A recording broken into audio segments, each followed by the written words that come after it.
സുഹൃത്തുക്കളെ, ജനാസ് സ്പോക്ക് എന്ന എൻ്റെ ഏറ്റവും പുതിയ യൂട്യൂബ് ചാനലിലേക്ക് എല്ലാവർക്കും സ്വാഗതം. പേര് പോലെ തന്നെ ജനങ്ങൾക്ക് വേണ്ടി സംസാരിക്കുന്നവൻ എന്നാണ് ഈ ഒരു വാക്കിന്റെ അർത്ഥം.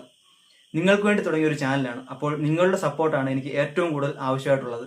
നിങ്ങൾ മാക്സിമം ഇതും സബ്സ്ക്രൈബ് ചെയ്യുക, ഷെയർ ചെയ്യുക, മറ്റുള്ളവരിലേക്ക് ഇത് എത്തിക്കുക. നിങ്ങൾ നേരിടുന്ന പ്രശ്നങ്ങൾ, ദുരനുഭവങ്ങൾ ഇത് സമൂഹത്തിന് മുമ്പിലേക്ക് എത്തിക്കുക എന്നാണ് എൻ്റെ ഈ ഒരു ചാനലിന്റെ ഉദ്ദേശം എന്ന് പറയുന്നത്. കഴിഞ്ഞ ദിവസം നമ്മൾ ഫേസ്ബുക്കിലിട്ട വീഡിയോ ഒരുപാട് ആൾക്കാർ കാണുകയും ഒരുപാട് പേര് ഇതേപ്പറ്റി അഭിപ്രായം പറയുകയും ചെയ്തു. അവര് കുറച്ച് വീഡിയോസും കാര്യങ്ങളും അവർ നേരിടുന്ന പ്രശ്നങ്ങളും എനിക്ക് ഷെയർ ചെയ്തു തന്നു. അതിൽ ശ്രദ്ധിക്കപ്പെട്ട ഒരു പ്രശ്നമാണ് കഴിഞ്ഞ ദിവസം കുറെ ആയിട്ട് ഒരു റിക്വസ്റ്റ് ചെയ്തു. KSRTC ബസ്സും രണ്ട് ദമ്പതികളും തമ്മിലൊരു വിഷയം നിങ്ങൾ സമൂഹ മാധ്യമങ്ങളിൽ കണ്ടിട്ടുണ്ടായിരിക്കാം. ചിറ്റാർ ഭാഗത്ത് നടന്നൊരു സംഭവമാണ്. അപ്പോൾ ഇതിന്റെ സത്യാവസ്ഥ എന്താണ് ഇതിൽ സംഭവിച്ചിരിക്കുന്നത് എന്നുള്ളതാണ് നമ്മൾ പരിശോധിക്കാൻ പോകുന്നത്. ഇത് നിങ്ങൾ കേട്ടതിനു ശേഷം നിങ്ങൾക്ക് ഇത് ന്യായമാണ്, ശരിയാണെന്ന് തോന്നിയാൽ നിങ്ങളിത് മാക്സിമം ഷെയർ ചെയ്യുക, ഇത് സമൂഹത്തിന് മുമ്പിലേക്ക് എത്തിക്കുക. വളരെ മോശമായ രീതിയിലുള്ള ഒരു ബിഹേവിയറാണ് നിങ്ങളിപ്പോൾ ഈ കണ്ടുകൊണ്ടിരിക്കുന്നത്. KSRTCക്കെതിരെ ഒരു സാധാരണക്കാരൻ ചോദ്യം ചെയ്തപ്പോൾ അവന്റെ സ്വകാര്യ വാഹനത്തിൽ അവര് കൊണ്ട് ഇടിപ്പിച്ച് അതിന് ഡാമേജ് വരുത്തുന്ന ഒരു കാഴ്ചയാണ് നിങ്ങൾ ഇപ്പോൾ കണ്ടുകൊണ്ടിരിക്കുന്നത്. ഇതൊക്കെ ശരിയായിട്ടുള്ളൊരു കാര്യമാണോ നമ്മൾ ചിന്തിക്കണം. പ്രതികരിക്കുന്നവനെ ചവിട്ടി താഴ്ത്തുക എന്നുള്ളൊരു ഒറ്റ ഉദ്ദേശമാണ് ഇത്തരത്തിലുള്ള പ്രവർത്തികളിലൂടെ നമുക്ക് മനസ്സിലാക്കാൻ സാധിക്കുന്നത്. കാരണം ഇവർക്ക് നേരെ ഇത്രയും ആക്രമണങ്ങൾ ഉണ്ടായിട്ടും കംപ്ലൈന്റ് വന്നത് ഈ ചോദ്യം ചെയ്ത ഈ പ്രതികരിച്ച ആൾക്കാർക്കെതിരെയാണെന്നുള്ളതാണ് ഏറ്റവും വലിയ അത്ഭുതകരമായിട്ടുള്ളൊരു കാര്യം എന്ന് പറയുന്നത്. നമ്മുടെ സമൂഹം ഇങ്ങനെയാണ്, ഇതാണ് നമ്മുടെ സിസ്റ്റം. പക്ഷെ ഇതിലൊരു മാറ്റം വരണമെങ്കിൽ നമ്മൾ എല്ലാവരും കൂട്ടായിട്ട് ഇതിനെതിരെ പ്രതികരിക്കണം, റിയാക്ട് ചെയ്യണം. റിയാക്ട് ചെയ്താൽ മാറ്റം വരും എന്നുള്ള കാര്യത്തിൽ 100% നമുക്ക് വിശ്വസിക്കാം. അപ്പം നിങ്ങളിത് മാക്സിമം ശരിയാണെന്നുണ്ടെങ്കിൽ ഇത് ഷെയർ ചെയ്യുക. ആ ദമ്പതികൾ വളരെ വിഷമത്തോടു കൂടി എന്നോട് പങ്കുവെച്ച ഒരു കാര്യമാണ്. അത് ഞാൻ നിങ്ങൾക്കൂടെ കേൾക്കാൻ വേണ്ടിയിട്ട് ഞാൻ ഇവിടെ ഒന്ന് ഇടുകയാണ്. അപ്പം ഇതൊക്കെയാണ് ഇവിടെ സംഭവിക്കുന്നത്. അപ്പം നിങ്ങളിതൊന്ന് കേട്ടു നോക്കുക. എനിക്ക് ഞങ്ങൾ ചിറ്റാറിൽ നിന്ന് മണക്കേത്ത് പോയിട്ട് തിരിച്ചു വരുമ്പം ഒരു പ്രായമായ 75 വയസ്സുള്ള ഒരു അമ്മയും ഒരു 40 വയസ്സുള്ള ഒരു ചേച്ചിയും കൂടെ അവിടെ നിൽക്കുകയായിരുന്നു.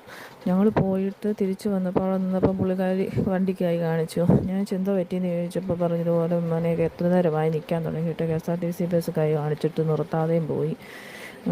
അത്യാവശ്യമായിരുന്നു ഞങ്ങൾ ചിറ്റാറിന് പോയപ്പോൾ. നമ്മുടെ ആ റൂട്ടെന്ന് പറയുന്നത് ബസ് കുറവുള്ള റൂട്ടുമാണ്.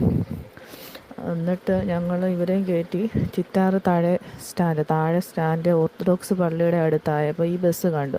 അപ്പോൾ ഹസ്ബൻഡ് ഇതുപോലെ ബസ് ഒത്തിരി കുറുകെ വെച്ചില്ല, ബസ് പോകാത്ത വിധത്തിൽ ജസ്റ്റ് ഫ്രണ്ട് ഒന്ന് കയറ്റി വെച്ച് നിർത്തിയിട്ട് ഇറങ്ങി ചെന്നിട്ട് ചോദിച്ചു, ഇതുപോലെ എന്താണ് നിങ്ങൾ ഈ അമ്മയെ കയറ്റിക്കൊണ്ട് പോകാഞ്ഞെന്ന് ചോദിച്ചു. അന്നേരം പുള്ളിക്കാരൻ പറഞ്ഞു, അതാ അങ്ങനെയൊന്നും അവിടെ ഇവിടെയൊന്നും വണ്ടി നിർത്താൻ പറ്റത്തില്ല, നീ നിൻ്റെ കാര്യം നോക്കിയാൽ മതി, നീ ആവശ്യമുള്ളതിൻ്റെ അകത്ത് ഇടപെട്ടാൽ മതി, ഇല്ലാത്തതിനകത്ത് ഇടപെടാൻ വരണ്ട എന്ന് പറഞ്ഞ് പുള്ളി അങ്ങ് ചൂടായി. നമ്മളപ്പോൾ മാന്യമായിട്ട് സംസാരിച്ചപ്പോഴത്തേക്ക് പുള്ളി ചൂടായി.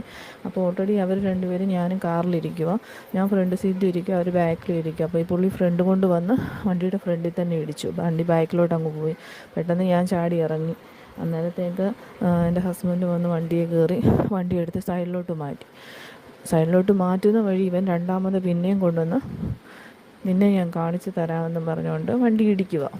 അതിൻ്റെ വീഡിയോ ആണ് ഞാനിപ്പോൾ ഇട്ടേക്കുന്നത്. ന്യൂസിലും എല്ലാം ഈ വീഡിയോ ഉള്ളത്.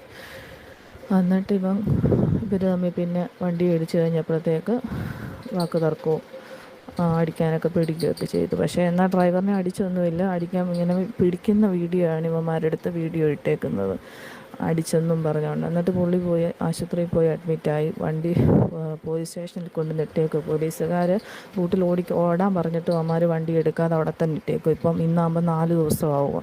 ബുധനാഴ്ചയായി സംഭവം നടന്നത്. അപ്പം ഞങ്ങളുടെ രണ്ടിൻ്റെയും പേരിൽ ആദ്യം കേസ് കൊടുത്ത് പിന്നിപ്പോൾ എന്നെ ഒഴിവാക്കി ഹസ്ബൻഡിനെ മാത്രം നിർത്തിക്കൊണ്ടവന്മാർ കേസ് കൊടുത്തേക്കുക. ആ KSRTC ബസ് കൈ കാണിച്ച 2 സ്ത്രീകളിൽ ഒരാളാണ്. അപ്പം ആ ഒരാൾക്ക് പറയാനുള്ളത് എന്താണെന്നുള്ളത് ആ വീഡിയോ എനിക്ക് അവർ അയച്ചു തന്നിട്ടുണ്ട്. അപ്പൊ അതുകൂടെ ഞാൻ നിങ്ങൾക്ക് മുന്നിൽ ഒന്ന് എത്തിക്കുകയാണ്. നിങ്ങളൊന്ന് കേട്ടു നോക്കുക. ബസ്സൊന്നും കിട്ടിയില്ല. അപ്പൊ ഈ ബസ് വന്നപ്പോ കൈ കാണിച്ചിട്ട് വണ്ടി നിർത്തി. അപ്പൊ ഒരു അരമണിക്കൂർ ഇവര് വന്നു. അപ്പൊ ഞങ്ങളെ കയറ്റിക്കൊണ്ട് പോകുന്നു.